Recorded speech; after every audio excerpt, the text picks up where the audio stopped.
Good morning विद्यार्थी मित्रांनो, आपण कालच्या प्रकरणामध्ये कॉन्टिनेंटल ड्रिफ्ट थिअरी म्हणजेच भूखंड वहन सिद्धांत याची माहिती बघत होतो किंवा ही थिअरी समजून घेत होतो। आज आपण त्याच थिअरीच्या संदर्भात जे काही पुरावे आहे किंवा या थिअरीवरती काही टीका झालेल्या आहे किंवा काही आक्षेप आहे आणि या थिअरीचं नंतर आपल्याला उपयोगिता काय आहे किंवा महत्त्व काय आहे या संदर्भात माहिती घ्यायची आहे। तर सुरुवातीला पुन्हा आपण हा कॉन्टिनेंटल ड्रिफ्ट थिअरी याच्या संदर्भात माहिती बघूया।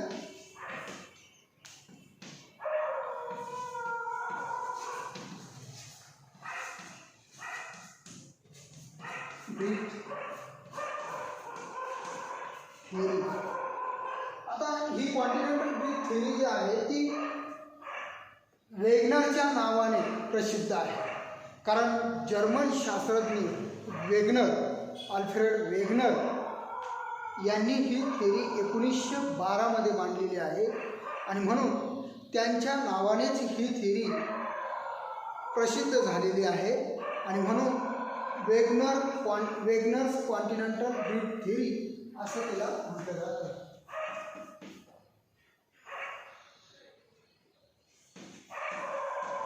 वेगनर्स कॉन्टिनेंटल ड्रिफ्ट थिअरी, तर ही जी थिअरी आहे ही थिअरी त्याने 1912 मध्ये प्रथमतः मांडलेली आहे। आता या थिअरीचं 1915 मध्ये जर आपण बघितलं तर origin of continent and ocean असं 1900 जो ग्रंथ आहे त्या ग्रंथामध्ये जर्मन भाषेमध्ये असलेला हा ग्रंथ, हा या ग्रंथामध्ये या थिअरीचा पूर्णपणे उल्लेख केलेला आहे। म्हणून 1915 मध्ये हा origin of continent and ocean या संदर्भात माहिती दिली आहे। आता हे कॉन्टिनेंटचं जे काही भूखंड आहे, ज्याला आपण मराठीत भूखंड म्हणतो, या भूखंडाच्या संदर्भात त्यांनी पूर्णपणे माहिती दिली आहे। म्हणजे एकंदरीत हे संपूर्ण जग आहे, या जगाच्या संदर्भात। त्यानंतर 1924 मध्ये खऱ्या अर्थाने हा इंग्लिशमध्ये किंवा इंग्रजी लँग्वेजमध्ये हा सिद्धांत उदयास आला। आता 1912 मध्ये बघा हा सिद्धांत मांडला गेला, 1915 मध्ये ते origin of continent and ocean यामध्ये होते आणि 1924 मध्ये हा पूर्णपणे इंग्रजी भाषेमध्ये हा सिद्धांत प्रसिद्ध झाला आणि खऱ्या अर्थाने तो संपूर्ण जगाने मान्य देखील केलेला आहे। तर आता हा जो सिद्धांत आहे हा 1912 मध्ये मांडण्याचा वेगनरने प्रयत्न केला, मांडलेला आहे। पण त्या अगोदर त्याला जी पूर्वकल्पना किंवा जी पार्श्वभूमी आपण म्हणतो ती खऱ्या अर्थाने फ्रान्सिस बेकन या शास्त्रज्ञाने हा सिद्धांत थोडासा मांडण्याचा प्रयत्न केला, परंतु त्याला कोणतेही एव्हिडन्स म्हणजेच पुरावे देता आले नाही आणि त्यामुळे हा सिद्धांत जो आहे तो त्याला सिद्धांत रूपाने मांडला आला नाही, फक्त एक विचार, त्याच्या मनामध्ये असलेला विचार त्याने मांडला। आता त्यानंतर फ्रान्सिस बेकन यांनी तो मांडला विचार, परंतु त्या विचाराला त्यानंतर सिडनर, बघा लक्षात घ्या, फ्रान्सिस बेकन याने एकदम सुरुवातीला याच्यावरती विचार केला, या सिद्धांतावरती कॉन्टिनेंटच्या संदर्भात, आणि त्याला दुजोरा किंवा त्याला सहमती दाखवली फ्रेंच जागरूक पुन्हा सिडनर। आता सिडनर याने देखील काय केलं, या मताला फ्रान्सिस बेकनच्या विचाराला काय केला, सहमती दाखवली आणि हे जे कॉन्टिनेंट आहे किंवा सागराची निर्मिती संदर्भात किंवा भूखंडाच्या निर्मिती संदर्भात जो विचार आहे त्याला ते पटलेलं। आता खूप कालावधी 360 दशलक्ष वर्षानंतर 245 ते अगदी 266 दशलक्ष वर्षानंतर पुन्हा याचा विचार झाला आणि वेगनरने याच विचाराला आधारून किंवा यांच्याच विचाराचा अभ्यास करून आपल्या विचाराने, स्वतःच्या विचाराने हा सिद्धांत मांडण्याचा प्रयत्न केला.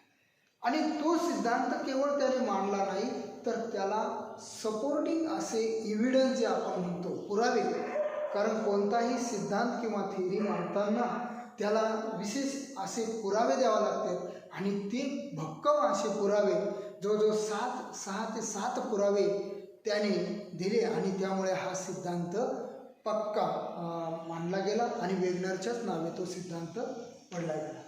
तर आता नेमकं वेगनरने हा जो सिद्धांत मांडलेला आहे तो भूखंडाच्या निर्मिती किंवा सागराच्या निर्मिती संदर्भात एवढंच नव्हे तर भूखंडावरती जे काही या पृथ्वीवरती जे काही पर्वत आहे त्यांच्या निर्मिती संदर्भात सुद्धा त्याने हा सिद्धांत मांडलेला आहे.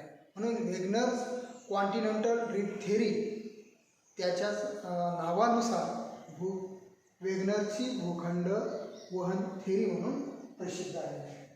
तर आपल्याला या ठिकाणी आता वेगनरने नेमकं आपल्याला काय सांगितलेलं आहे, तर हे थेअरीमध्ये बघा, आपण जगाचा नकाशा, सर्वजण जगाचा नकाशा या न त्या कारणानं अनेक वेळा पाहत असतो. जगाचा नकाशा बघितल्यानंतर सुरुवातीला एक फ्रान्सिस बेकनच्या लक्षात आलं की हे जे काही कॉन्टिनेंट आहे, जे काही भूखंडाचे भाग आहे, मग ते उत्तरेकडील खंड असेल किंवा आता दक्षिणेकडचे खंड असतील. उत्तरेकडे असलेले उत्तर अमेरिका असेल, उत्तर आशिया असेल, युरोप असेल, किंवा दक्षिण विषुववृत्ताच्या खालचा भाग म्हणजे दक्षिणेकडचा जर विचार केला तर दक्षिण अमेरिका आहे, आफ्रिका आहे, ऑस्ट्रेलिया आहे आणि अंटार्क्टिकाचा भाग. आता हे संपूर्ण 7 खंड मिळून हे आपलं विश्व बनलेलं आहे किंवा जग बनलेलं. आता या जगाचा नकाशा आपण जर बघितला तर या एक गोष्ट आपल्या लक्षात येते की हे संपूर्ण खंड आत्ताच्या स्थितीमध्ये असे वेगवेगळे दिसते आणि या खंडांच्या मध्ये जर आपण बघितलं तर निळ्या स्वरूपात हा इथं जगाचा नकाशा आणि या नकाशामध्ये आपण बघितलं तर पूर्ण निळा जो भाग दिसतो तो पाण्याचा भाग आहे. आणि मग ते पाणी म्हणजे आजचा अटलांटिक महासागर, मग तो अटलांटिक महासागर कुठे आहे तर आफ्रिका, उत्तर अमेरिका, दक्षिण अमेरिका आणि युरोप याच्यामध्ये इंग्रजी यस आकाराचा हा अटलांटिक महासागर आहे. इकडे आपण जर बघितलं तर इकडे हा आफ्रिकेचा भाग आहे, इकडे युरोपचा भाग आहे, इकडे उत्तर अमेरिका आणि इकडे दक्षिण अमेरिका.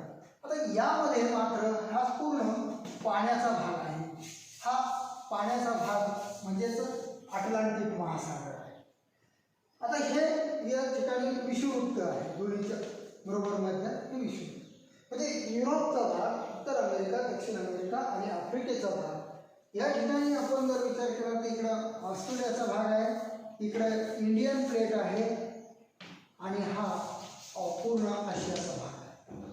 तर या ठिकाणी हे जग जर आपण विचारात घेतलं तर हे जग पूर्वी म्हणजे 360 दशलक्ष म्हणजे हा कालावधी काय 1000 किंवा लाख वर्षाचा नाही तर लाखो वर्ष, कोटी वर्षाचा काळ. 360 दशलक्ष वर्षापूर्वी आपण जर या पृथ्वीची परिस्थिती बघितली किंवा या जगाचा विचार जर केला तर हे सर्व कॉन्टिनेंट हे एकत्र होते असं वेगनरला म्हणायचं आहे.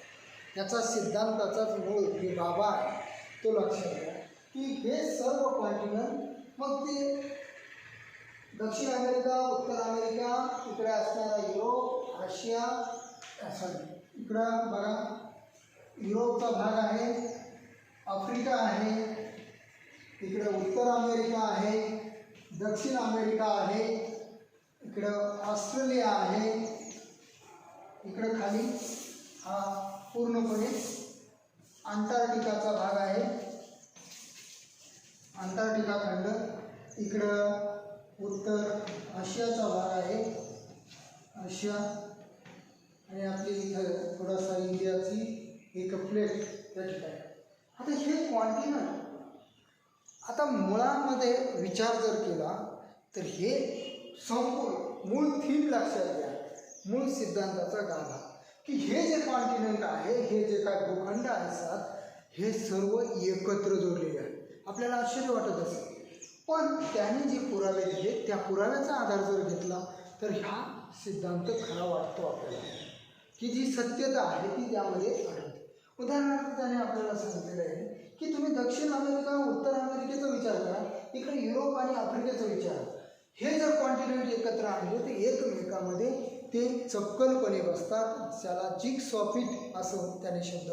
समरूपता, त्यांच्या ज्या किनाऱ्याचा भाग आहे त्या एकमेकामध्ये बसतात असं.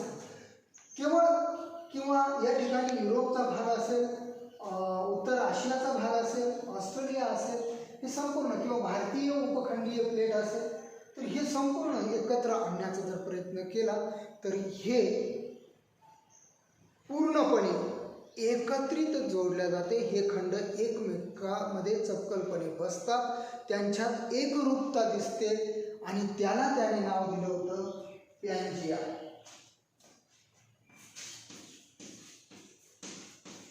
पॅन्जिया, पॅन्जिया म्हणजे लक्षात घ्या, एकच मोठा विशाल असा महाखंड, की त्याला त्याने नाव दिलं पॅन्जिया. म्हणजे त्या काळामध्ये हे संपूर्ण जग एकाच मोठ्या विशाल महाखंडामध्ये होतं, त्याला त्याने पॅन्जिया नाव दिलं. आणि मग या पॅन्जियाच्या सभोवताली काय होतं तर पॅथलसा. आता हा पॅन्जियाचा भाग असेल आणि याच्या सभोवताली जर आपण विचार केला तर पाण्याचा भाग होता, त्याला नाव दिलं होतं पॅथलसा, पॅन्जिया. आणि आता हा पॅन्जियाचा भाग,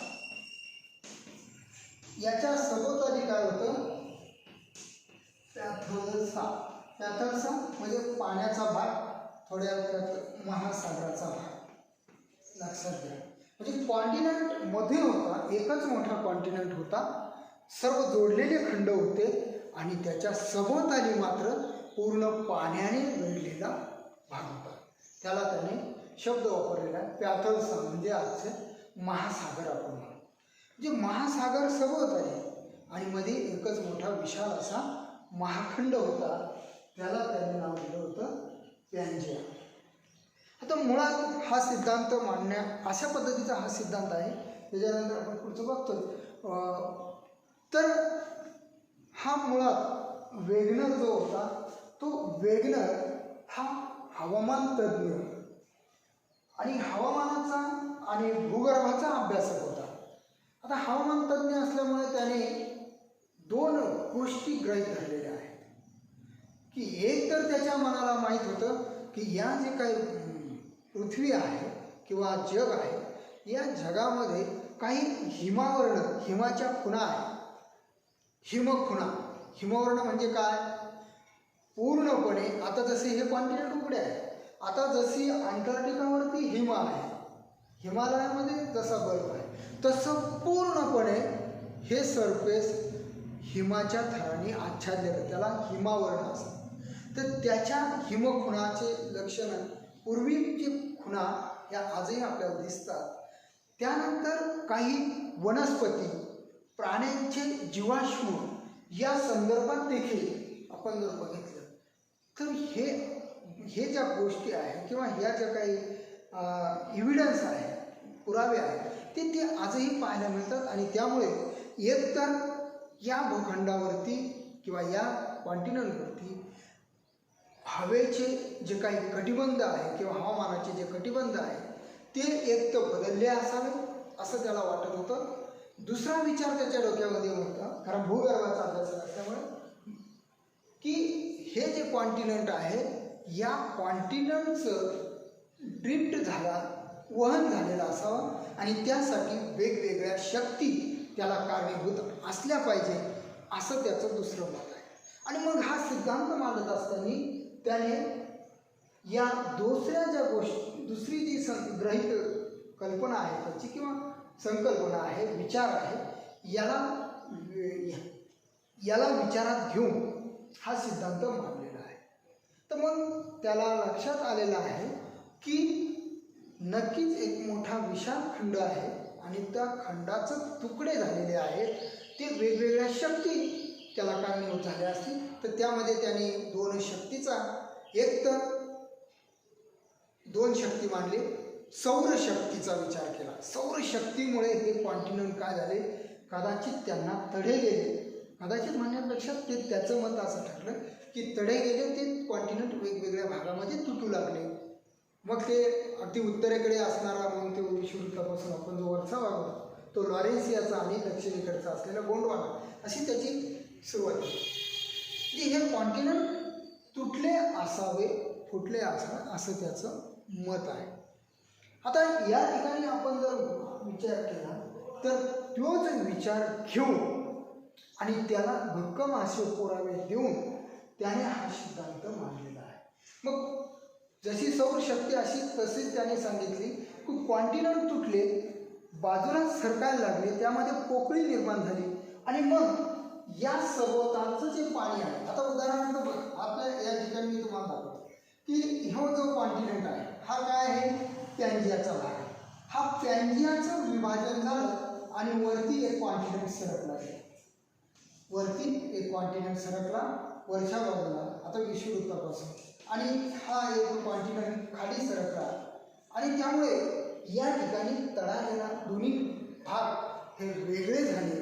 आणि मग या पोकळीमध्ये मात्र सभोवतालचं जे पाणी आहे, सभोवतालचं कोणतं पाणी, तर महासागराचं, ज्याला आपण पॅथलचं असं नाव दिलं, म्हणजे वैज्ञानिक पॅथलचं म्हणून. आता हे पॅथलसाचं पाणी काय झालं, त्या पोकळीमध्ये शिरलं आणि त्यामुळे दोन्ही कॉन्टिनेंटवरती लॉरेन्सियावरच्या बाजूला असलेला उत्तरेकडे आणि खाली दक्षिणेकडे असलेला गोंडवाना यामध्ये जे डिस्टन्स आहे ते अंतर वाढत गेलं आणि हे दोन्ही कॉन्टिनेंट बाजूला सरकलं, असं त्याचं मत आहे. म्हणजे पॅन्जियाचं विभाजन झालं आणि पॅथलसाचं पाणी आतमध्ये शिरलं आणि तिथे मात्र 33 नावाचा जो समुद्र आहे,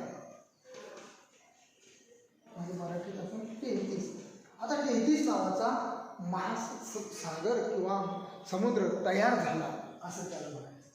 आता हे जे कॉन्टिनेंट सरकले लॉरेन्सिया आणि गोंडवाना, पण हे सुद्धा कालांतराने, म्हणजे अगदी 360 दशलक्ष वर्षापूर्वीची परिस्थिती आणि नंतर 245 ते 266 एवढा मोठा कालावधी लाखो वर्षाचा गेल्यानंतर हे लॉरेन्सिया आणि गोंडवाना सुद्धा स्थिर राहिलेले नाही किंवा हे आहे तसे राहिले नाही.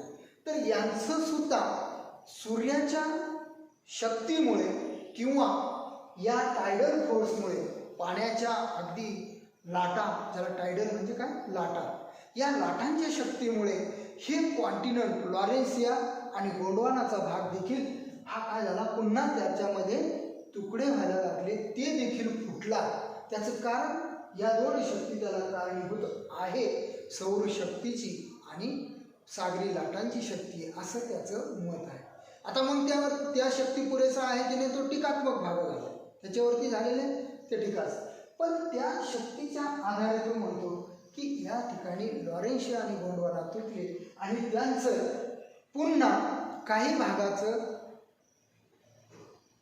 पूर्वेकडे वहन झालं, तर काही कॉन्टिनेंटचा भाग, म्हणजे हा लॉरेन्सिया पूर्ण तुटला, हा लॉरेन्सिया तुटला आणि हा पूर्वेकडे गेला, काही पश्चिमेकडे सरकला, तर काही आहे असं स्थिर राहिला. मग तसंच पद्धतीनं हा देखील इकडे काही भाग गेला, हा काही भाग इकडे सरकला आणि काही भाग असा त्या ठिकाणी आहे.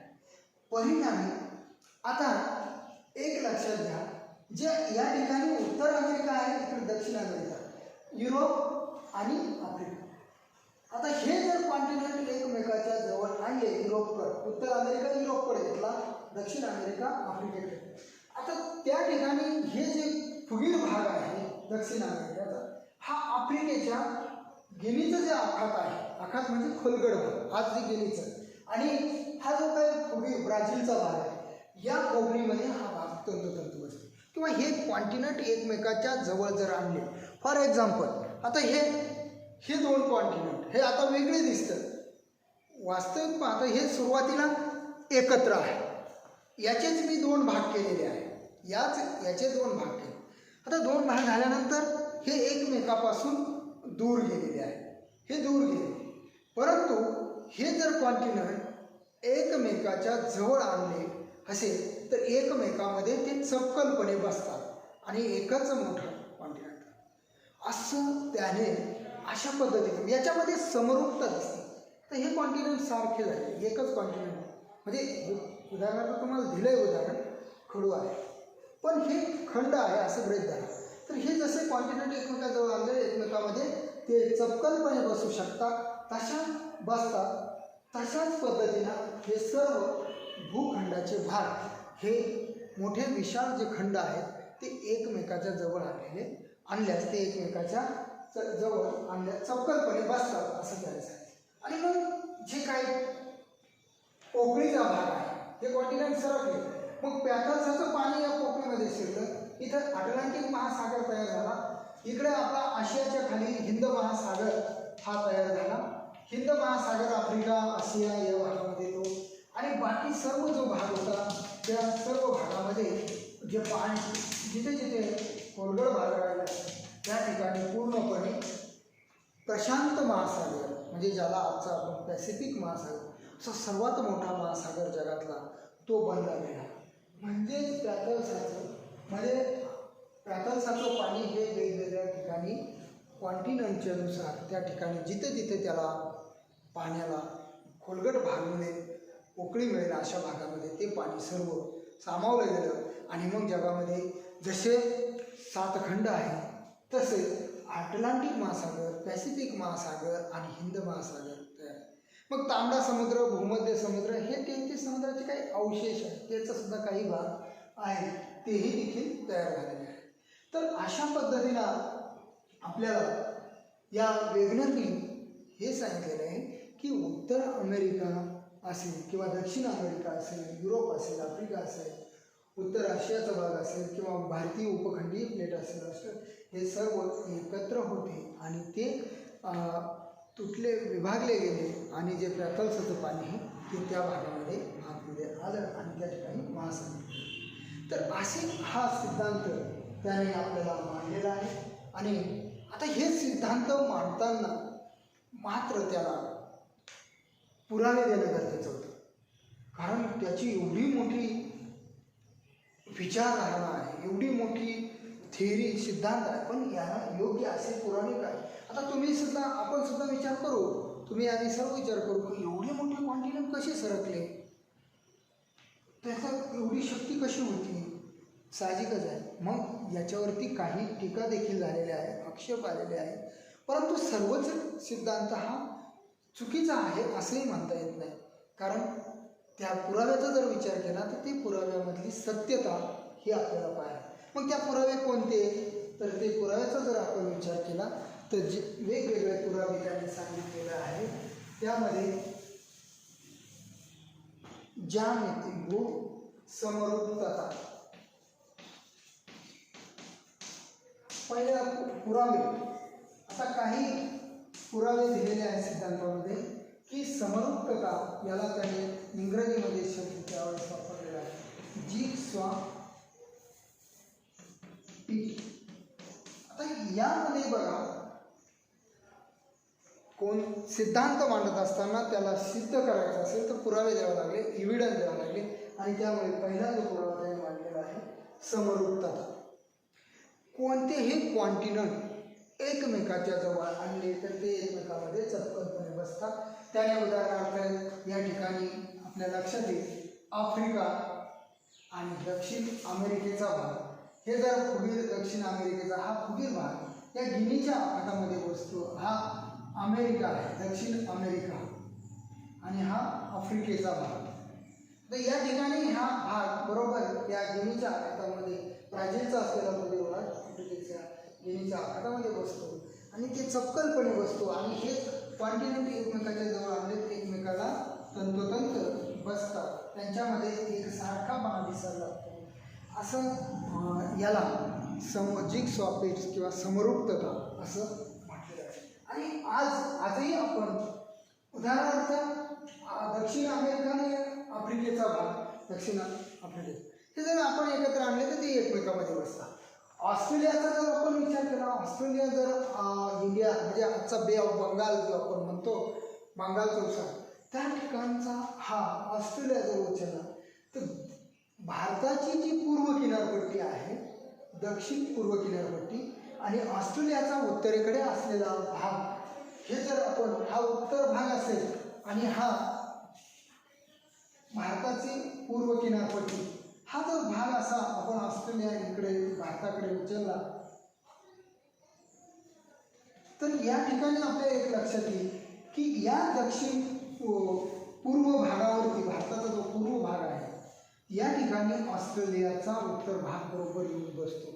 म्हणजे पूर्वी म्हणून तर म्हटलं जातं इंडो ऑस्ट्रेलिया, इंडिया आणि ऑस्ट्रेलिया हे एकच खंड होते. पण यामध्ये ड्रिफ्ट झालं, वहन झालं कॉन्टिनेंटचं, आणि हा ऑस्ट्रेलिया हा इंडियापासून वेगळा होत गेला आणि खाली